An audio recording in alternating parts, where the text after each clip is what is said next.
بسم الله الرحمن الرحيم الحمد لله رب العالمين والصلاة والسلام على أشرف الأنبياء والمرسلين وعلى آله وصحبه أجمعين أما بعد۔ آج ہمارا موضوع ہے سترہ کے احکام کے متعلق۔ سترہ جس کا تعلق نماز کے کچھ احکام سے ہے، اس کا بیان ہوگا انشاءاللہ۔ پہلے سترہ کی تعریف ہے کہ سترہ کہتے کسے ہیں، لغوی اور پھر اصطلاحی تعریف۔ لغوی اعتبار سے سترہ سترہ یستر سترن و سترتن، ڈھانپنے کو کہتے ہیں۔ اسی سے انسان کا سطر ہے، جسم کے اس حصے کو قابل سطر کہتے ہیں جو انسان کے لیے جس کا ڈھانپنا ضروری ہے۔ تو اس کا اصل مادہ ہے ساترا، ماضی سے، اور مضارع ہے یستر، اور مصدر سترن و سترتن۔ تو ڈھانپے جانے والی چیز کو سترہ کہتے ہیں یا ڈھانپنے والی چیز کو۔ تو جس چیز کو ڈھانپ دیا جائے اس کو مستور کہتے ہیں، اس لیے خواتین کو مستورات کہتے ہیں، مستورات، کیونکہ وہ پردے میں رہتی ہیں۔ اور ڈھانپے جانے والی چیز کو ستر کہتے ہیں، جیسے کپڑا، اس کو ستر بھی کہتے ہیں، ساتر بھی کہتے ہیں۔ ڈھانپنے والا، جس چیز کو چھپایا اور ڈھانپا گیا ہو اس کو مستور کہتے ہیں۔ اسی طرح ستر، سترہ، ستارہ یہ لفظ بھی استعمال ہوتے ہیں جس چیز کے ذریعے ڈھانپا جائے۔ ڈھانپنے کے آلہ کو سترہ یا ستر یا ستارہ کہتے ہیں۔ قرآن کریم میں بھی یہ لفظ استعمال ہوا۔ اللہ نے فرمایا حتی اذا بلغ مطلع الشمس وجدها تطلع على قوم لم نجعل لهم من دونها سترا۔ دیکھیے یہاں پر تعریف آپ کے سامنے ہے سترہ کی لغوی و اصطلاحی تعریف۔ لغوی اعتبار سے سترہ کسی چیز کے ڈھانپنے کو کہتے ہیں، اور یہ ساترہ یسترو سے مصدر ہے، ستراتن مصدر ہے۔ ہر وہ چیز جسے ڈھانپ دیا جائے اسے مستور کہتے ہیں، جیسے میں نے کہا مستورات عورتوں یا خواتین کے لیے لفظ استعمال ہوتا ہے جو کہ پردے میں رہنے والی، اور جس سے ڈھانپنا یا ڈھانپا جائے اسے ستر کہتے ہیں۔ اسی طرح ستر، سترہ، ستارہ ہر اس چیز کو کہتے ہیں جس سے کسی چیز کو ڈھانپا جائے۔ تو سترہ، ستارہ، ستر یہ مصدر سب ایک ہی معنی میں استعمال ہوتے ہیں، ڈھانپنے کے آلات کو جن کے ذریعے کسی چیز کو ڈھانپا جائے۔ جیسے کپڑا بھی ساتر ہوتا ہے، اس کو بھی ستر کہہ دیتے ہیں۔ اور اسی طرح نمازی کے سامنے جو چیز پڑی ہو جو دیگر سے اس کو ذرا ایک پردہ دیتی ہے اس کو بھی سترہ کہہ دیتے ہیں۔ قرآن کریم میں یہ لفظ استعمال ہوا، اللہ تعالیٰ نے فرمایا حتی اذا بلغ مطلع الشمس وجدها تطلع على قوم لم نجعل لهم من دونها سترا، کہ ذوالقرنین سفر کرتے ہوئے جب سورج طلوع ہونے کے مقام پہ پہنچے تو دیکھا کہ سورج ایسی قوم پر طلوع ہو رہا ہے جن کے سامنے ہم نے کوئی پردہ نہیں رکھا، یعنی بالکل طلوع کے جانب، طلوع کے قریب ہی وہ قوم آباد تھی جہاں تک وہ پہنچے۔ یہ سورۃ الکہف میں آیت ہے، یہاں تک کہ وہ یعنی ذوالقرنین جب سورج نکلنے کے مقام پر پہنچے تو اسے ایسے لوگوں پر طلوع ہوتے ہوئے پایا جن کے لیے ہم نے اس کے آگے کوئی پردہ نہیں بنایا تھا۔ جی یہ لغوی معنی ہے، ڈھانپنے کو یا ڈھانپنے والی چیز کو سترہ کہتے ہیں۔ اور اصطلاحی یا شرعی اعتبار سے سترہ سے مراد وہ اونچی چیز ہے یا وہ بلند چیز جو نمازی اور قبلہ کے درمیان میں رکھی جاتی ہے، اور اس کا مقصد نمازی کے آگے سے گزرنے والے کو روکنا ہوتا ہے تاکہ نمازی کے سامنے ایک رکاوٹ رہے اور اس کے اور سترہ کے درمیان سے کوئی نہ گزرے۔ اور یہ بھی مقصد ہے کہ نمازی کی نگاہیں اور نمازی کی توجہ سترہ کے اور اس کے درمیان محدود رہے، توجہ مرکوز رہے نماز کے مقام پر۔ ایک توجہ کو مرکوز کرنا، محدود کرنا مقصود ہے، اور دوسرا سامنے سے گزرنے والوں کے لیے ایک رکاوٹ رکھی جاتی ہے تاکہ نمازی اور اس کے درمیان سے کوئی گزرے نہ۔ تو رکاوٹ کے طور پر اور نمازی کی توجہ کو محدود یا مرکوز کرنے کے لیے یہ رکاوٹ رکھی جاتی ہے جس کو ہم سترہ کہتے ہیں۔ اس سے معلوم ہوا سترہ کوئی چیز بھی ہو سکتی ہے، وہ دیوار بھی ہو سکتی ہے، ستون بھی ہو سکتا ہے، کوئی گاڑی ہوئی لکڑی ہو سکتی ہے، حتیٰ کہ لاٹھی بھی ہو سکتی ہے جس کو زمین پہ گاڑ دیا جائے، یا نیزہ ہو سکتا ہے۔ جیسے رسول اللہ صلی اللہ علیہ وسلم جب باہر جاتے تو آپ کے سامنے کوئی برچھی یا کوئی نیزہ وغیرہ گاڑ دیا جاتا۔ حفاظت کے لیے بھی وہ نیزہ یا برچھی استعمال ہوتی تھی، اور اپنے سامنے آپ اس کو گاڑ دیتے تھے تاکہ آپ کا سترہ بھی بن جائے۔ اب نمازی کے لیے سامنے سترہ رکھ کے نماز پڑھنے کا شرعاً حکم کیا ہے؟ یہ پہلے ہم نے کئی دفعہ وضاحت کی کہ فقہ میں جب لفظ حکم استعمال کیا جائے تو اس سے مراد کے 5 احکام تکلیفیہ میں سے اس کا حکم کیا ہے، یعنی وہ واجب ہے کہ مندوب ہے کہ مستحب ہے یا کہ مباح ہے۔ ان احکام میں سے کوئی ایک حکم دینا مقصود ہوتا ہے۔ تو سترے کا حکم کیا ہے؟ سترے کو واجب کہیں یا مستحب کہیں، دونوں طرح کا موقف موجود ہے۔ تو سترہ کے حکم میں فقہاء کرام کے 2 قول ہیں۔ پہلا قول ہے کہ سترہ واجب ہے، یعنی واجب ہے نمازی کے لیے کہ اپنے سامنے سترہ رکھے، اپنے سامنے کوئی سترہ ہو، کوئی رکاوٹ ہو، یہ نمازی کے لیے واجب ہے۔ یہ قول اہل الظاہر کا اور بعض اہل علم کا ہے۔ ان کی دلیل وہ احادیث ہیں جن میں رسول اللہ صلی اللہ علیہ وسلم نے سترہ رکھنے کا حکم دیا۔ واضح کئی ایک احادیث ہے جن میں آپ نے حکم دیا، اور امر وجوب کے لیے ہوتا ہے جب تک کہ کوئی قرینہ صارفہ نہ ہو۔ یہ آپ بات سمجھیے اصولی اور فقہی طور پر، جب شریعت کسی چیز کا حکم دیتی ہے یعنی اس پر صیغہ امر استعمال ہوتا ہے، اقیم الصلاۃ جیسے صیغہ امر ہے، آتوا الزکوٰۃ صیغہ امر ہے، جب صیغہ امر استعمال ہو تو امر وجوب کے لیے آتا ہے، یا شریعت اس کو ویسے واجب کہہ دے، واجب کہہ دے یا فرض کہہ دے تو وہ چیز واجب باقی ہے۔ ہاں، اگر ہمارے پاس کوئی ایسی دلیل ہو جو اس کو وجوب سے استحباب یا جواز کی طرف پھیر دے تو الگ بات ہے۔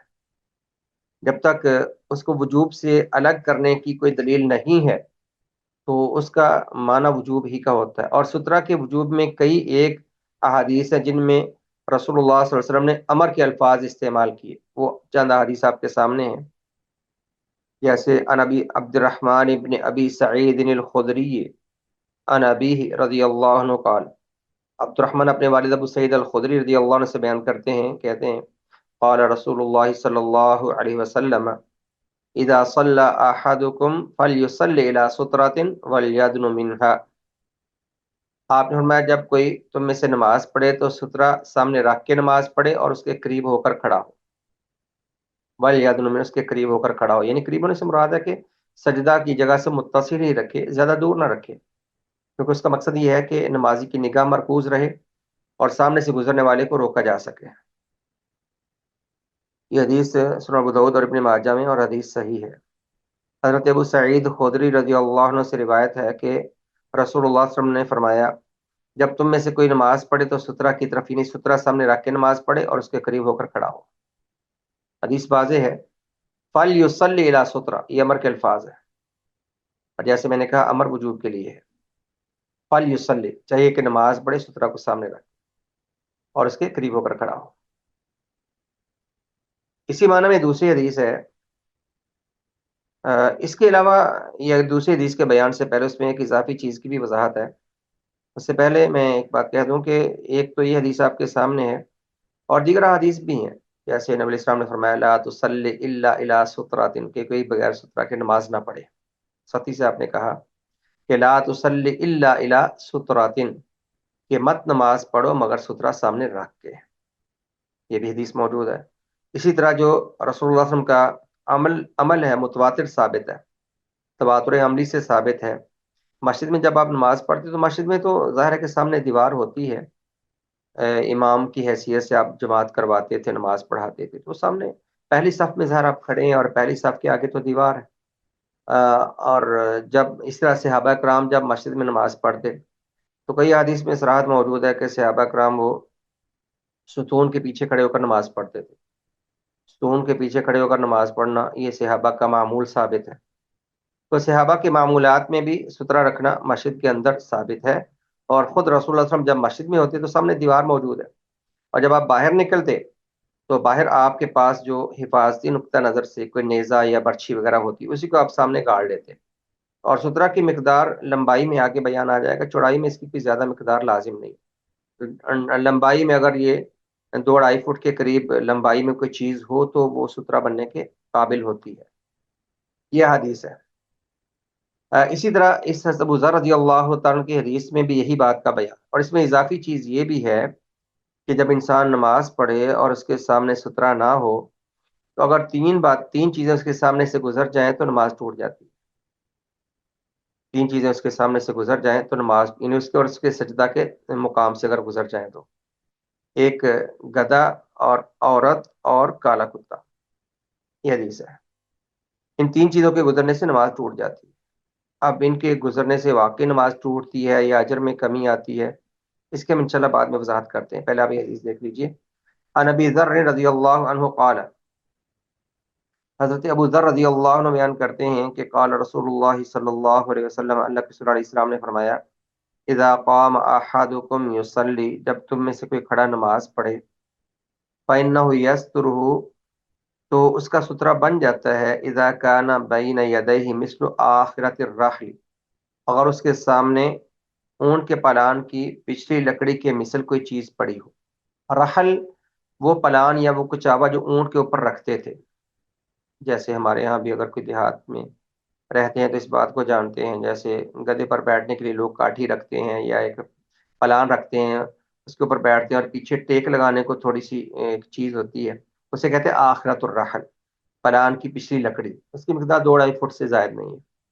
ان کے ہاں یہ بات معروف تھی، اس لیے آپ نے اسی کا ذکر کیا. ہمارے یہاں معروف نہیں ہے، تو مقدار تقریباً اس کی اتنی ہی ہوتی ہے کہ اونٹ کے پالان یا اس کے کچاوے کی پچھلی لکڑی کے مثل، یعنی اگر تھوڑی سی بلند کوئی چیز فرمایا اس کے سامنے بطور سترہ کے ہے تو بہتر.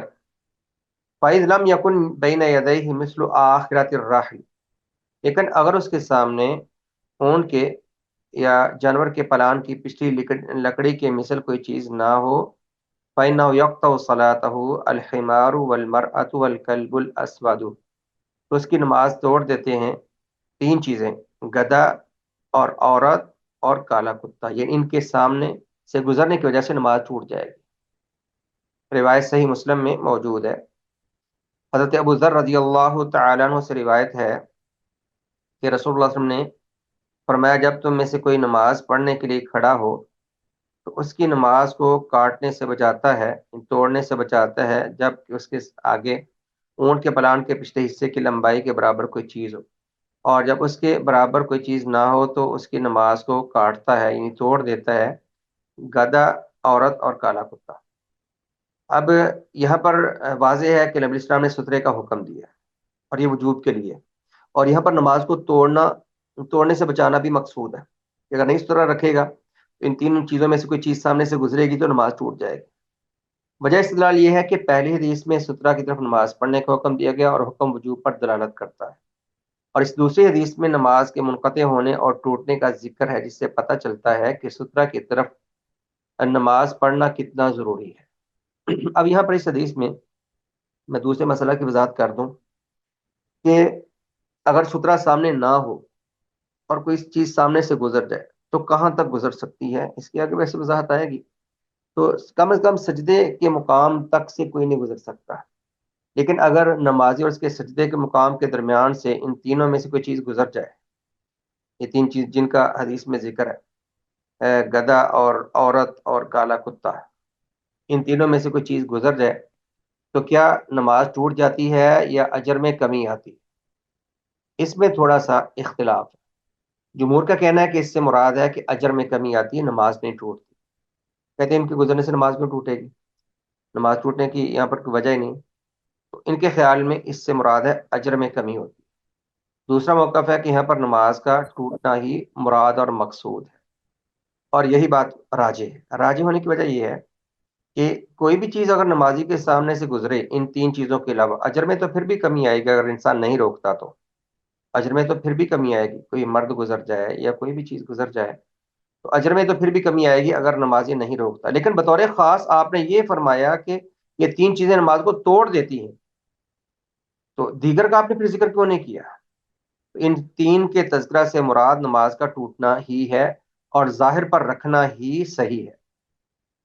اب رہی بات کہ عورت کا کیوں ذکر آیا، سیدہ عائشہ رضی اللہ تعالیٰ عنہ کو یہ حدیث پہنچی تو حضرت عائشہ بڑی ناراض ہوئی، کہنے لگی شبہتمونا بالحمیر والکلاب، تم نے ہمیں گدھوں اور کتوں کے ساتھ ملا دیا کہ عورت گزرے تو نماز ٹوٹ جاتی ہے.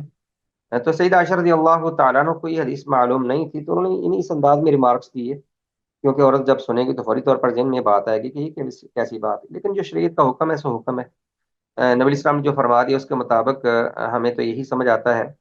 اور عورت سے مراد اجنبی عورت نہیں ہے، یہاں کوئی بھی عورت ہو. عورت کوئی بھی ہو، چھوٹی بچی کی بات اور ہے، جو بالغہ عورت ہے وہ اپنی ہو پرائی ہو، وہ بہن بیٹی ہو یا بیوی ہو یا کوئی بھی ہو. تو یہاں پر شہوت یا عدم شہوت والی بات بھی نہیں ہے. مطلقاً شریعت نے ایک حکم دیا ہے، مطلق طور پر شریعت نے یہ حکم دیا ہے. حتیٰ کہ اس حدیث کے ظاہر سے یہ بھی معلوم ہوتا ہے کہ اگر عورت کے سامنے سے بھی عورت گزرے گی تو نماز ٹوٹے گی. کیونکہ نبی اسلام نے یہ تو نہیں فرمایا کہ مرد کے سامنے سے گزرنے سے اگر عورت گزرے گی تو نماز ٹوٹے گی. عورت کے سامنے بھی اگر عورت گزر جائے تب بھی اس کی نماز ٹوٹے گی. حدیث کے ظاہر اور اطلاق سے یہی بات سمجھ آتی ہے، واللہ اعلم. تو جیسے حدیث کا سیاق ہے، جو الفاظ ہیں اس میں یہی بات ہے. اگر سامنے سے سترا ہے اور سترا کے آگے سے ہو کے کوئی چیز جو بھی گزر جائے کوئی حرج نہیں، اور سترا نہیں ہے تو کچھ فاصلہ رکھ کے گزرنا چاہیے، کچھ فاصلہ رکھ کے گزرنا چاہیے. لیکن اگر سجدے کے مقام کے آگے سے گزرے پھر نماز نہیں ٹوٹے گی. جی یہ تھوڑی سی وضاحت تھی، مزید انشاءاللہ اس پر وضاحت آگے آ جائے گی. تو خیر یہ دو حدیث آپ کے سامنے، اور ان دونوں حدیث میں نبی اسلام نے سترہ رکھنے کا حکم دیا، اور نہ رکھنے کی وجہ سے نماز ٹوٹنے کا خدشہ بھی ہو سکتا ہے اگر تینوں میں سے کوئی چیز گزر جائے تو. دوسرا قول یہ ہے کہ سترہ واجب نہیں بلکہ سنت موقدہ ہے. اس قول کے مطابق سترہ واجب نہیں، سنت موقع، یعنی اس کی بڑی تاکید ہے لیکن لازم نہیں ہے. دونوں میں فرق کیا ہے کہ واجب کے ترک سے انسان پر گناہ آتا ہے، واجب کے ترک سے گناہ آتا ہے کیونکہ شریعت نے جس کو لازم اور فرض کہہ دیا اس کو ترک کریں گے تو گناہ ہوگا. نماز تو ہو جائے گی لیکن ترک سے گناہ ہوگا. لیکن سنت موقدہ یا جس کو تاکیدی حکم دیا گیا ہو لیکن واجب نہ کہا گیا، اس کے ترک سے گناہ نہیں آتا. البتہ بہتر نہیں ہوتا، وہ عمل مکراہت کے قریب چلا جاتا ہے اگر بار بار اس کا ارتکاب کیا جائے. اب اس موقع پر دلیل کیا ہے؟ آپ پہلے سے ایک بات سمجھ لیں کہ اس موقع پر کوئی واضح دلیل نہیں ہے. جنہوں نے کہا کہ سترہ سنت موقدہ ہے، اس موقع پر کوئی واضح دلیل نہیں. یہ حدیث جو آپ کے سامنے ہے یہ صریح نہیں ہے، واضح نہیں ہے. اس موقف، یہ جو جمہور علماء کا موقف ہے، پہلی دلیل ان کی یہ کہتے ہیں گزشتہ حدیث کو انہوں نے استحباب اور سنت پر محمول کیا ہے. ندب سے مراد ہے استحباب، استحباب سے مراد وہ فعل جس کا کرنا بہتر اور فضیلت کی بات ہو، واجب نہ ہو. کہتے ہیں بہتر ہے، فضیلت کی بات ہے، سنت ہے، واجب نہیں. اب حدیث کے وجوب کو استحباب پر محمول کرنے کے لیے دلیل چاہیے. اب ان دونوں حدیث میں سختی سے ذکر ہے، نبی اسلام نے حکم دیا ہے. اب اس کے استحباب پر یا سنت پر محمول کرنے کی کوئی دلیل چاہیے، لیکن کوئی دلیل ہے نہیں ہے. تو حدیث کو ظاہر وجوب پر رکھنا پہلی حدیث میں یہی بات راجح لگتی ہے. اور دوسری حدیث جس کے ذریعے وہ پہلی حدیث کو استحباب پر محمول کرنا چاہتے ہیں، اس حدیث کو آپ دیکھیے کیا اس سے یہ بات بنتی ہے کہ نہیں.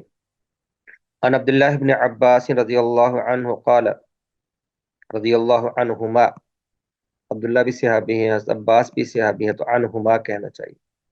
قال اقبلت راکبا علی حمار اتان، کہتے میں ایک گدھی پر سوار ہو کر آیا. یہ جو اسلوب ہے عربی میں اس کو بدل الغلط کہتے ہیں. شاید آپ نحو میں انشاءاللہ پڑھ لیں گے بدل الغلط.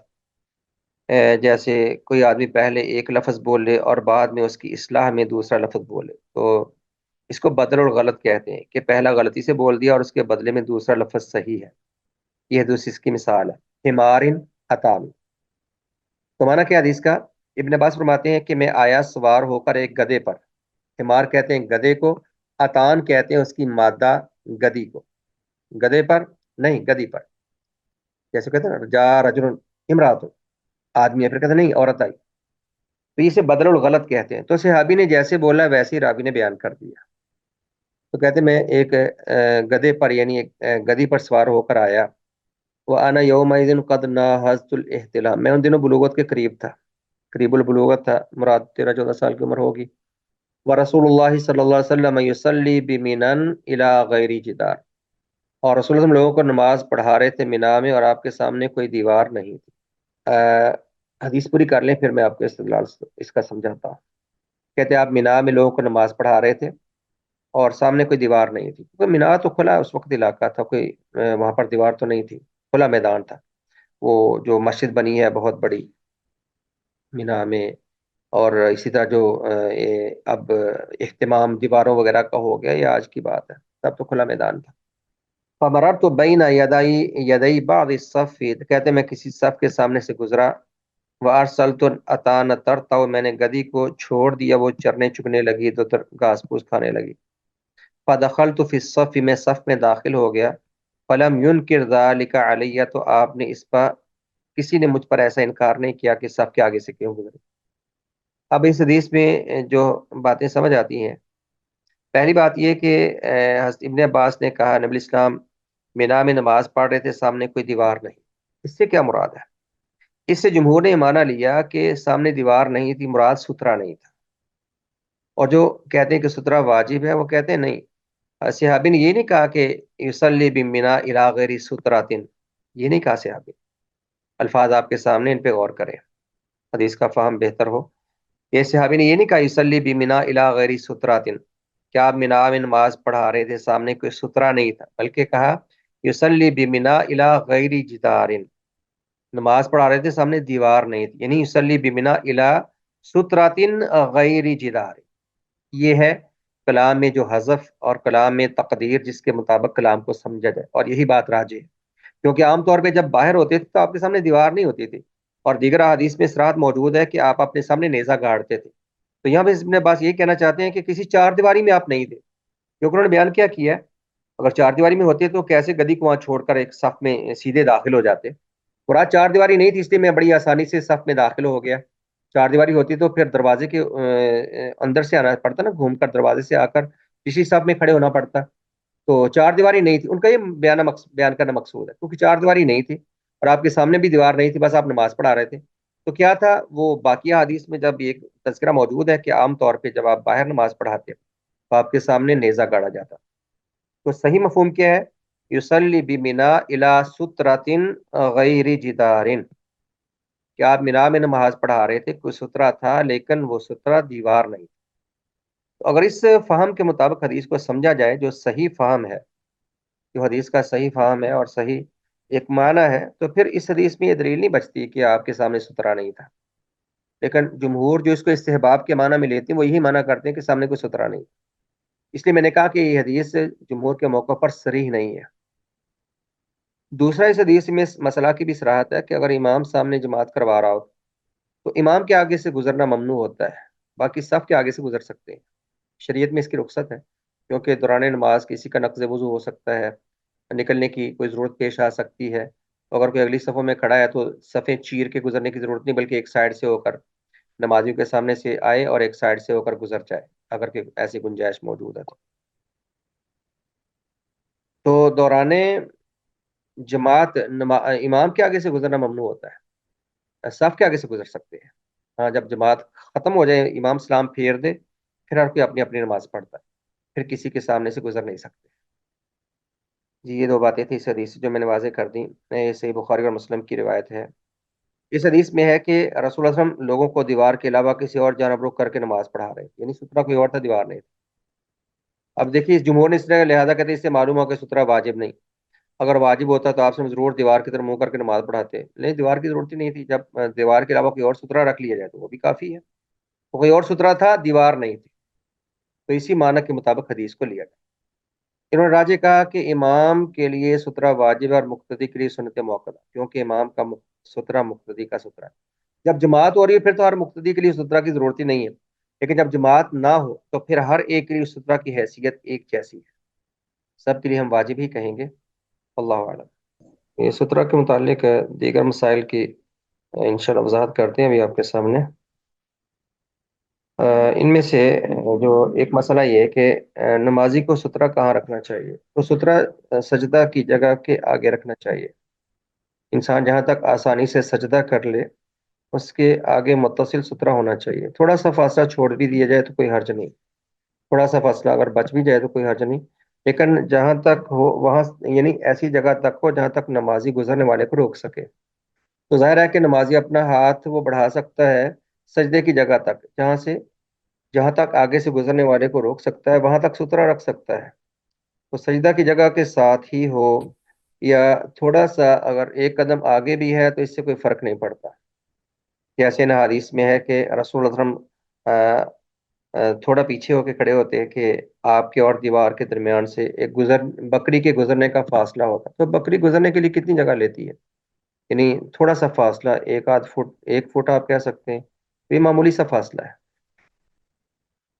تو تھوڑا سا فاصلہ ہو جائے کوئی حرج نہیں، بس ضابطہ اس میں یہ ہے کہ اگر سترا رکھا ہے تو اپنے اور سترا کے درمیان سے نمازی کسی کو گزرنے نہ دے۔ ضابطہ یہ ہے کہ اپنے اور سترے کے درمیان سے نمازی کسی کو گزرنے نہ دے، ہاتھ آگے بڑھائے اور روک سکے۔ جی، اس پر یہ حدیث ہے، ان سہل ابن سعد رضی اللہ عنہ قال كان بين مصلى رسول الله صلی اللہ علیہ وسلم وبين الجدار ممر الشاة۔ حضرت سہل بن سعد رضی اللہ عنہ بیان کرتے ہیں کہ رسول اکرم صلی اللہ علیہ وسلم کے نماز کے مقام اور دیوار کے درمیان ایک بکری گزرنے کا فاصلہ ہوتا تھا، کہ تھوڑا سا فاصلہ ہوتا تھا بس۔ یہ حدیث سے بخاری اور مسلم کی ہے کہ رسول اللہ صلی اللہ علیہ وسلم اور دیوار کے درمیان بکری گزرنے کا فاصلہ ہوتا تھا۔ اور مسند احمد کی روایت میں ہے کہ رسول اللہ صلی اللہ علیہ وسلم اور نے کعبہ میں نماز پڑھی، آپ کے اور دیوار کے درمیان 3 بازوں کا فاصلہ تھا، یعنی تھوڑا سا زیادہ فاصلہ تھا، اور وہاں کعبہ میں تو کسی کے آگے سے گزرنے کی کوئی گنجائش یا کوئی وجہ بھی نہیں تھی، کہ 3 ذراع کا فاصلہ تقریباً کہتے ہیں 1.5 میٹر بنتا ہے۔ تو بعض علماء نے دونوں حدیثوں میں تطبیق دی ہے کہ کم از کم بکری گزرنے کا فاصلہ ہونا چاہیے اور زیادہ سے زیادہ 3 بازو ہونا چاہیے۔ تو خیر یہ بس ایک آپ کے کھڑے ہونے کی بات ہے، یا آپ اس کو اتفاقی بات کہہ سکتے ہیں، اور ضابطہ اس میں وہی ہے کہ جب انسان سترا رکھے تو اس کا فائدہ کیا ہے کہ وہ سامنے سے گزرنے والے کو روک سکے، بس یہ اگر فائدہ حاصل ہو گیا ہے تو تھوڑا مقدار ہو یا زیادہ ہو، اس سے کچھ فرق نہیں پڑتا۔ اس کے علاوہ اگلی وضاحت یہ ہے کہ سترا کی اونچائی کتنی ہونی چاہیے، یہ پہلے تھوڑا سا میں نے اس کی بات کی ہے۔ حدیث میں جو الفاظ آتے ہیں مثل مؤخرات الرحل یا مثل آخرات الرحل، کہ اونٹ کے پلان کے پچھلے لکڑی کے مثل، یہ 1 ہاتھ تقریباً اس کی لمبائی ہے۔ 1 ہاتھ عربی میں یہ ہمارا ہاتھ نہیں ہے، عربی میں ہاتھ کہتے ہیں انگلیوں کے کنارے سے لے کر کونی تک کو 1 ہاتھ بولتے ہیں، ذراع بولتے ہیں، ذراع پر 1 ہاتھ کا اطلاق ہوتا ہے، اور ذراع کیا ہوتی ہے؟ انگلیوں کے کنارے سے لے کر کوہنی تک۔ یہ کوہنی تک کتنا فاصلہ ہے آپ دیکھ لیجئے، 2 فٹ، 2 فٹ کے قریب ہے یہ، 2 فٹ یا 2.5 فٹ تقریباً، اتنا فاصلہ، اتنی لمبائی ہونی چاہیے۔ جی، یہ آپ پہلے پڑھ چکے ہیں کہ سترہ اونٹ کے پلان کے پچھلے حصے کی مثل ہو، یعنی اونچائی میں، اور اونچائی میں ہی اس کی لمبائی معتبر ہے، چوڑائی کوئی لازم نہیں ہے، اور یہ تقریباً 1 ہاتھ بنتا ہے۔ 1 ہاتھ، 1 ذراع، 1 ذراع 1 ہاتھ کی مقدار میں نے آپ کو بتا دی ہے، 2 فٹ کے قریب یا 1.5 2 فٹ اتنا ہوگا، اگر درمیانہ ہاتھ ہو، یعنی کونی سے لے کر ہاتھ تک دیکھ لیں 1.5 2 فٹ بنتا ہے۔ اور اس میں کوئی بھی چیز ہو سکتی ہے، اور اس کے موٹا اور باریک ہونے میں بھی کوئی حرج نہیں ہے، تاکہ آپ اپنے سامنے نیزہ گاڑتے تھے، نیزہ تو زیادہ چوڑا نہیں ہوتا، لاٹھی گاڑ لینا، نیزہ گاڑ لینا، بس ایک علامت ہوتی ہے کہ یہاں تک ایک نمازی نماز پڑھ رہا ہے، کہ یہاں تک اس کے سامنے سے کوئی نہ گزرے اور اس کی نگاہ پیچھے مرکوز رہے۔ جی، یہ بات آپ کے سامنے واضح ہوگی۔ اب تنبیہات کی صورت میں چند دیگر مسائل کی طرف اشارہ آتا ہے یہاں پر۔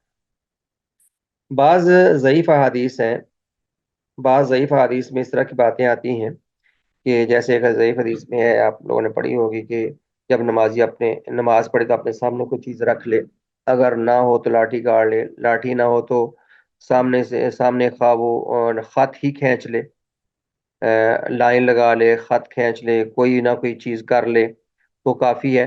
یہ خط کھینچنے کا کوئی فائدہ نہیں ہے، خط کھینچنا، لکیر کھینچنا، اس کا کوئی فائدہ نہیں ہے، ایسی تمام روایات ضعیف ہیں جن میں لکیر کھینچنے کا بیان ہے۔ سترہ وہ کچھ مقدار میں ایک چیز ہونی چاہیے جس کا پیچھے بیان ہوا، تو خط کھینچنا یا لائن کھینچنا نمازی کا اپنے سامنے اور اس کو سترہ سمجھنا، ایسی ہیں چند روایات، چند حدیث میں ایسے الفاظ آتے ہیں، لیکن وہ سب ضعیف ہیں۔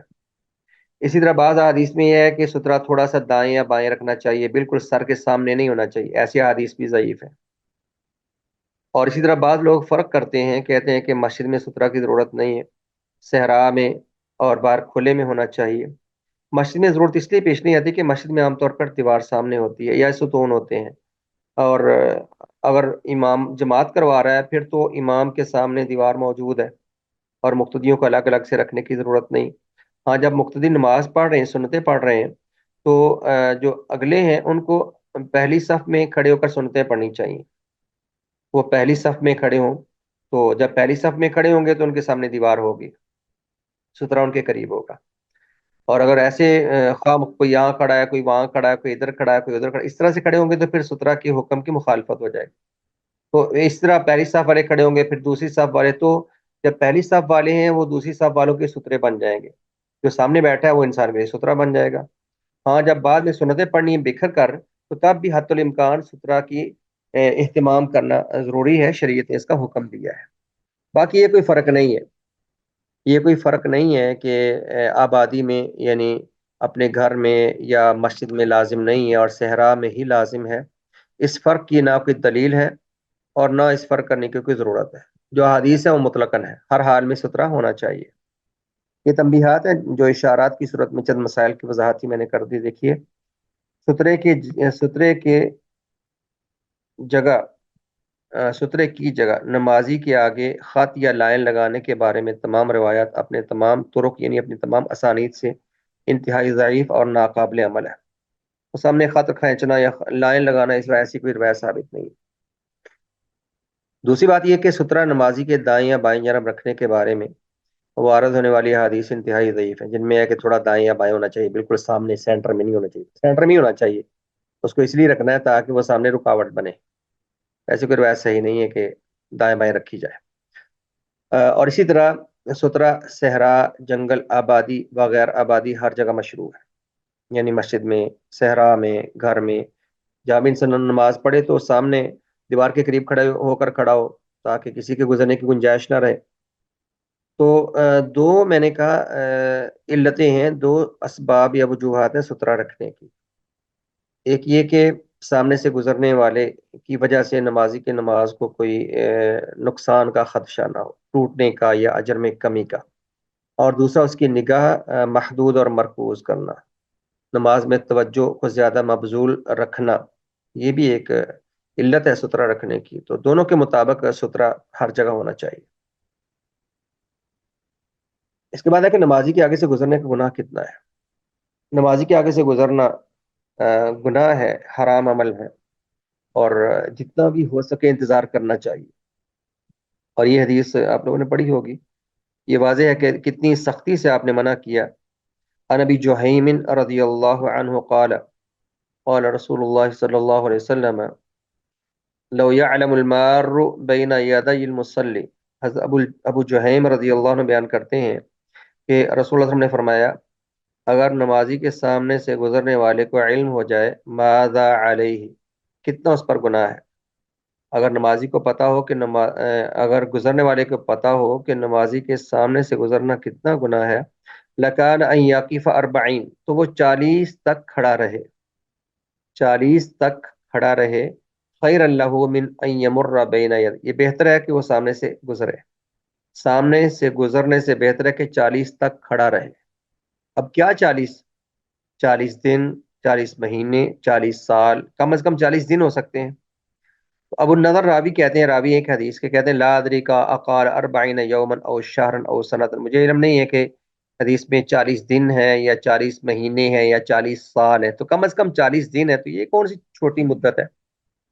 تو اس جیسے الفاظ کو مطلق رکھا جاتا ہے اور مقید نہیں کیا جاتا دن، سال یا مہینوں کے ساتھ، ان کی شدت کو بیان کرنے کے لیے، شدت کو یا ان کی سختی کے طرف اشارے کے لیے ان کو کسی دن یا مہینے یا سال کے ساتھ مقید نہیں کیا جاتا. یہ عربی کا ایک اسلوب ہے شدت کی طرف اشارہ کرنے کے لیے. یہ بس یہ اس انداز میں ہے.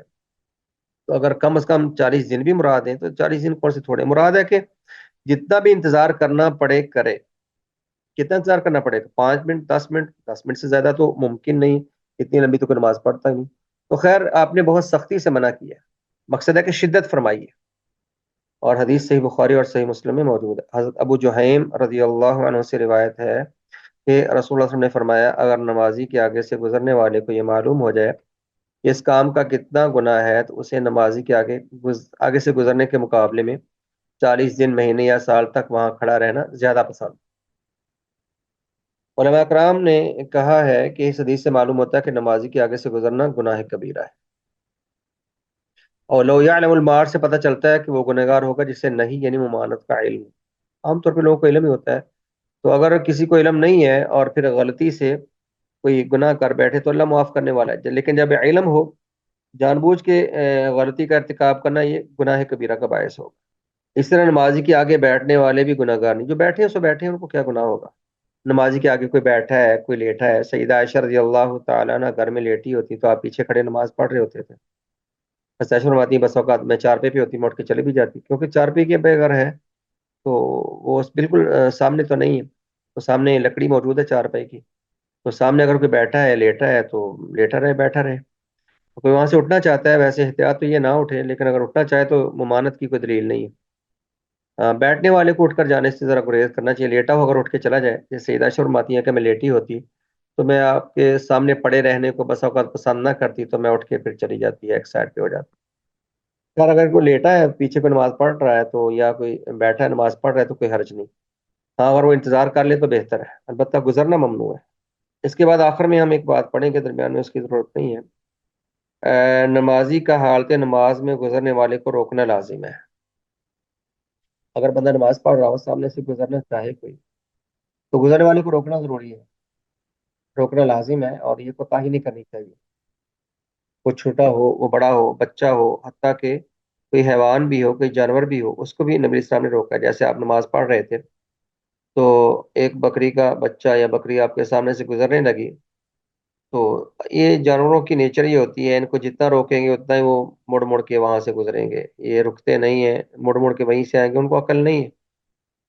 تو آپ نے پھر یوں کیا کہ آپ آگے بڑھ گئے، حتیٰ کہ آپ دیوار کے ساتھ لگ گئے، تو پھر وہ بکری آپ کے پیچھے سے گزر گئی. یعنی آپ نے اتنا اہتمام کیا ہے کہ بکری کو بار بار روکنے کا کیا فائدہ، اپنی نماز خراب ہوگی. تو آپ 2 قدم آگے بڑھ گئے، دیوار کے قریب ہو گئے تاکہ وہ پیچھے سے گزر جائے. اس حد تک آپ نے اہتمام کی. تو روکنا لازمی ہے، اور روکنے میں آپ نے اتنی سختی فرمائی ہے. حدیث آپ کے سامنے نبی سعید الخدری رضی اللہ عنہ قال سمعت النبی صلی اللہ علیہ وسلم یقول. ابو سعید خدری رضی اللہ عنہ بیان کرتے ہیں میں نے نبی مکرم علیہ السلام سے سنا، فرماتے تھے اذا صلى احدكم الى شيء يستره من الناس فاراد احد ان يجتاز بين يديه فليدفعه فان ابى فليقاتله فانما هو الشيطان. رواه البخاری. حضرت ابو سعید خدری رضی اللہ عنہ بیان کرتے ہیں کہ میں نے نبی مکرم صلی اللہ علیہ وسلم سے سنا، آپ نے فرمایا اذا صلى احدكم الى شيء، جب تم میں سے کوئی نماز پڑھے کسی چیز کو سامنے رکھ کے، یسترہ من الناس، جس کو اس نے لوگوں کے سامنے سترا بنا رکھا ہو، فاراد احد، پھر بھی کوئی ارادہ کرے، کوئی چاہے، ان یجتاز بین یدیہ، سامنے سے گزرنے کی اگر کوئی کوشش کرے یا ارادہ کرے، فلیدفع، اسے چاہیے کہ اس کو پیچھے دھکیلے، اسے پیچھے دھکیل دے، پیچھے دھکا دے، یعنی پیچھے ہٹا دے، یوں ہاتھ سے پیچھے ہٹا دے. فین ابا، اگر وہ انکار کرے، یعنی پھر بھی وہ لازمی اگر زبردستی گزرنے کی کوشش کرتا ہے، فلیقاتل، تو اس کے ساتھ لڑے. لڑنے سے مراد نماز میں لڑنی تھوڑی مراد ہے کہ اس کو زبردستی پیچھے رکھے، اس کو زبردستی دھکیلے اور آگے سے گزرنے نہ دے. فإنما هو الشیطان، اور میں ایسا گزرنے والا شیطان ہے. وہ شیطان ہی ہے کہ جو یعنی رحمان کی بات، نبی اسلام کی بات نہیں سمجھ رہا کہ آپ نے سختی سے منع کی ہے، پھر بھی وہ زبردستی سامنے سے گزرنے کی کوشش میں ہے. اتنے شدید الفاظ آپ نے فرمائے. تو حدیث فرمایا کہ اس کو پہلے روکے، اگر نہیں رکتا تو لڑائی کرے، مراد ہے کہ جبری اس کو روکے. صحیح بخاری کی حدیث ہے. رسول اللہ صلی اللہ علیہ وسلم نے فرمایا جب تم میں سے کوئی ایسی چیز کی طرف نماز پڑھ رہا ہو جو اسے، یا پڑھا رہا ہو جو اسے لوگوں سے روکتی ہو، یعنی سترا بنا کے سامنے، اور کوئی اس کے آگے سے گزرنے لگے، تو نمازی کو چاہیے کہ اسے روکنے کی کوشش کرے، اور اگر وہ باز نہ آئے تو اس سے لڑائی کرے، کیونکہ وہ گزرنے والا شیطان ہے. لڑائی کرنے سے مراد جبرن روکنا ہے. جی، تو بات واضح ہوگی کہ روکنا ضروری ہے، اور نہ روکنا یہ نمازی کی کوتاہی ہے. اگر جان بوجھ کے گزر گیا تو گزرنے والا بھی گنہگار اور نمازی پر بھی گناہ آئے گا کہ اس نے اپنے جو شریعت نے اس کو ذمہ داری دی تھی اس کو ادا نہیں کیا. اب پیچھے جو حدیث آپ نے پڑھی تھی حضرت ذر رضی اللہ تعالیٰ عنہ کی طرف انہوں نے تھوڑی سی دوبارہ وضاحت کی، میں وہاں وضاحت کر چکا ہوں، دوبارہ اس کو پڑھ لیجیے آپ. کہ اگر کوئی سامنے سترا رکھ کے نماز نہیں پڑھ رہا، یا سترا کے اور نمازی کے درمیان سے کوئی چیز گزرنا چاہتی ہے، ان میں سے 3 باتیں، گدھا، بالغ اور کالا کتا گزرنے سے نماز ٹوٹ جاتی ہے، اس سے کیا مراد ہے، اس کی کچھ وضاحت ہے. جیسا کہ مذکورہ بالا صحیح مسلم کی حدیث میں گزر چکا ہے، وہ جو حضرت ذر کی روایت تھی کہ گدھا، بالغ عورت اور کالا کتا گزرنے سے نماز ٹوٹ جاتی ہے. نماز ٹوٹنے سے کیا مراد ہے، اس بارے میں علماء کا اختلاف ہے، کافی اختلاف ہے کہ اس سے مراد نقصان ہے، یعنی نماز میں نقصان سے مراد اجر میں کمی ہے یا مطلق نماز کا باطل ہونا مراد ہے۔ اس سے مراد نقصان یعنی اجر میں کمی مراد ہے یا نماز کا ٹوٹنا اور باطل ہونا مراد ہے۔ راجح یہی ہے کہ نماز باطل ہو جاتی ہے، اور یہی موقف صحابہ کرام رضوان اللہ علیہم اجمعین میں سے ایک جماعت کا ہے، اور یہی بات راجح ہے۔ تو میں نے آپ کو بتلا دیا کہ شریعت نے جو کہا اس کے مطابق ہمیں بات کو سمجھنا چاہیے۔ اگر اجر میں نقص مراد ہوتا تو پھر ان تین چیزوں میں اور دیگر میں کیا فرق ہے؟ باقی کے گزرنے سے بھی اجر میں نقص آتا ہے، ان کے گزرنے سے بھی اگر صرف اجر میں نقص ہی آئے تو شریعت نے بطور خاص ان تین کا کیوں ذکر کیا؟ اس کے راجی یہ کہ نماز باطل ہو جاتی ہے اگر کوئی نہیں روکتا اور یہ چیزیں گزرتی ہیں تو نماز دوبارہ پڑھی جائے۔ اس کی یعنی ویسے صورت کوئی کم و بیش ہی سمجھ آتی ہے واللہ عالم، لیکن گھروں میں ایسی کوئی صورت ہو سکتی ہے تو گھروں میں نماز پڑھتے ہوئے خواتین و حضرات کو تھوڑی احتیاط کرنی چاہیے۔ تو مرد کے سامنے سے عورت گزرے، وہ کوئی بھی ہو، یا عورت کے سامنے بھی عورت گزرتی ہے، تب بھی یہی حکم ہے واللہ عالم۔ اس کے بعد اگلا مسئلہ ہے تھوڑا سا کہ اگر سترا، ہاں ایک سے پہلے میں ایک بات واضح کر دوں کہ کتنی دور سے گزر سکتے ہیں۔ تو اس میں بہتر ہے تھوڑی احتیاط کی جائے، کوئی چیز سامنے رکھ کے گزر جائے اگر گزرنا چاہتا ہے کوئی تو، یا کوئی ایک دو صفوں کا فاصلہ چھوڑ کے، بعض جگہ تین صفوں کا فاصلہ چھوڑ کے گزرے، اس کی کوئی دلیل نہیں ویسے۔ ویسے سجدے کے مقام کے آگے سے کوئی گزر جائے اگر کوئی گنجائش نہیں ہے کچھ اور، تو سجدے کی جگہ سے تھوڑے سے آگے جگہ چھوڑ کے، یعنی ایک دو فٹ چھوڑ کے آگے سے گزر جائے تو گزرنے کی گنجائش ہے، لیکن تھوڑی احتیاط کر لینی چاہیے۔ البتہ جو حرام ہے وہ سجدہ کرنے اور نمازی کے کھڑے ہونے کے درمیانی جگہ، صف کے اس کے جہاں پہ کھڑا ہے وہاں سے لے کر جہاں تک اس کے سجدے کا سر جاتا ہے، جو ایک پوری صف کی جگہ ہے، اس درمیان سے گزرنا ممنوع اور حرام ہے، اور اس کے بعد تھوڑا سا فاصلہ رکھ کے گزر جائیں، ویسے اس فاصلے پر کوئی اور دلیل نہیں آتی واللہ۔ آگے سترہ کی اہمیت کے پیش نظر یہ بات ہے، حضرت عمر رضی اللہ تعالیٰ عنہ کا یہ انہوں نے اثر اور ان کی روایت نقل کی ہے کہ اگر بندہ کھڑا ہے سامنے سترہ ہے، یہ سترہ نہیں تھا، تو اس کو بعد میں خیال آیا تو دو چار قدم چل کے اس سترہ کے قریب ہو جائے بہتر ہے۔ جیسے اس کی مثال یہ ہو سکتی ہے جیسے کوئی بندہ نماز پڑھ رہا ہے، سامنے کوئی بندہ بیٹھا ہے، وہ اٹھ کے چلا گیا، اب اس کے اور دیوار کے درمیان تھوڑا سا خلا آ گیا، تو وہ تھوڑا سا چند قدم آگے ہو جائے تاکہ سترہ کے قریب ہو جائے۔ یہ حضرت عمر رضی اللہ تعالیٰ عنہ کی یہاں پر روایت ہے۔ اگر سترہ نمازی سے کچھ دور ہو تو معمولی سا چل کر اس کے قریب بھی جایا جا سکتا ہے، جیسے کہ حضرت عمر رضی اللہ تعالیٰ عنہ نے ایک آدمی کو دو ستونوں کے درمیان نماز پڑھتے ہوئے دیکھا، اسے ایک ستون کے قریب کر دیا اور فرمایا یہاں نماز پڑھ، یعنی ستون کے قریب کر دیا کہ سامنے تاکہ ستون کے قریب ہو جائے اور ستون سترہ بن جائے۔ تو دو چار قدم چل لیں، کوئی حرج نہیں انشاءاللہ سترہ کی اہمیت کے پیش نظر، لیکن پہلے سے سترہ کا اہتمام کیا جائے تو پھر اس کی ضرورت پیش نہیں آتی، اسے بخاری میں معلق روایت ہے۔ آگے ایک سوال اٹھایا انہوں نے، اس کا جواب یہاں پر نہیں دیا گیا کہ بیت اللہ اور مسجد نبی میں نمازی کے آگے سے گزرنے کا کیا حکم ہے۔ بعض لوگ فرق کرتے ہیں اور کہتے ہیں کہ بیت اللہ اور مسجد نبی میں نمازی کے آگے سے گزرنا جائز ہے، اور وجہ کیا کہتے ہیں وہاں پر رش بڑا ہوتا ہے، وہاں پر گزرے بغیر چارہ نہیں ہے۔ تو یہ بات غلط ہے، وہاں پر بھی اگر تھوڑا انتظار کر لی جائے، مینج کر لیا جائے، مشکل تو ہوتی ہے وہاں پر، بہت مشکل تو ہوتی ہے، لیکن کسی بھی حدیث میں مسجد حرام یا مسجد نبی کا استثناء نہیں آیا، کسی بھی حدیث میں مسجد نبوی یا مسجد حرام کا استثناء نہیں ہے کہ وہاں پر نمازیوں کے آگے سے گزرا جا سکتا ہے، وہاں پر بلکہ زیادہ احتیاط کرنی چاہیے، وہ تو زیادہ اللہ کی عظمت کے مقامات ہیں، تو جب ان کا استثناء نہیں تو وہاں پر بھی احتیاط ضروری ہے۔ لیکن اگر بے احتیاطی میں کچھ ایسا ہو جائے یا کسی بہت ایمرجنسی میں مجبوری میں ایسا ہو جائے تو اللہ معاف کرنے والا ہے، لیکن انتظار کرنا چاہیے، انتظار کرنا چاہیے اور خیال رکھنا چاہیے، یہی بہتر ہے تاکہ بغیر دلیل کے انسان پر خواہ مخواہ سے گناہ نہ آئے۔ تو اس سترہ کی اہمیت ہے، اور میں نے کہا مسجد نبی اور مسجد حرام وہ تو زیادہ حساس مقامات ہیں کہ وہاں پر گناہ سے اجتناب کرنا زیادہ ضروری ہے۔ بس وہاں پر مسئلہ یہ ہے کہ لوگ احتیاط نہیں کرتے، کہیں بھی کھڑے ہو جاتے ہیں نماز پڑھنے کے لیے، اور گزرنے والے بھی بے تحاشا گزرتے جاتے ہیں اور سمجھتے ہیں کہ یہاں پر استثناء ہے، تو استثناء والی کوئی بات نہیں، ہر جگہ ضابطہ اور حکم ایک ہی ہے، الگ سے کوئی دلیل نہیں۔ واللہ اعلم۔ تو کافی یہاں تک، نماز کا ٹائم بھی ہو گیا۔ بارک اللہ فی علمکم و عملکم، اجازت دیجیے، السلام علیکم ورحمۃ اللہ وبرکاتہ۔